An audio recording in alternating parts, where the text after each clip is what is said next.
You should be cherry red from start to finish. Let's talk a little bit about the color of the blood. I know this is a bit of a TMI subject. You can know how healthy your hormones are just from the color of your blood. So it's really important to know, and I'm going to talk you through each of the colors. I'll put a screenshot up on the page now of my little diagram so that you can save it for later. If your flow is cherry red from start to finish, no clots, no extremely heavy or extremely light bleeding, feel free to celebrate. You've got very happy and healthy period. If you're in the pink zone and you notice that your period tends to be thinner or lighter bleeding, it could be that your estrogen is a bit low and your body is struggling to pump out enough of this hormone. Low estrogen levels can actually put you on a bit of a fast track to aging, associated with things like osteoporosis and early onset of menopause. Purple. If you find that your periods are really heavy and really deep in color and they're full of clots, the likelihood is that your estrogen levels are way too high. High estrogen can cause the uterine lining to be thicker than normal and means that progesterone can struggle to rise as much as it needs to. This results in things like PMS symptoms, really heavy periods, cramps, painful periods, endometriosis, cysts, fibroids, and other hormonal issues in the uterus. If you are noticing this kind of period color, it might be worth going to a doctor and checking it out. Last but not least, brown color. And this is one that I always hear people say like it's so normal. And yes, it might be normal. That doesn't mean that it's good.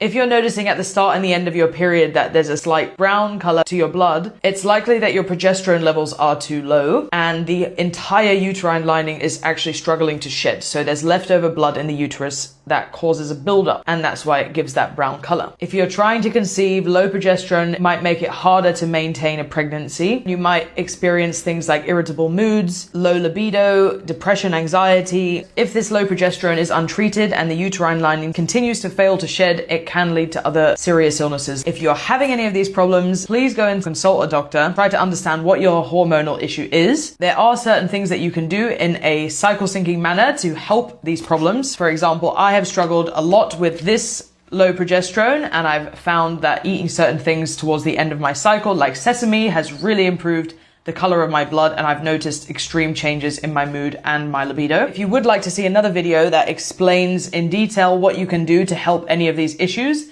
please leave a comment below and I will make sure to make another video. Bye!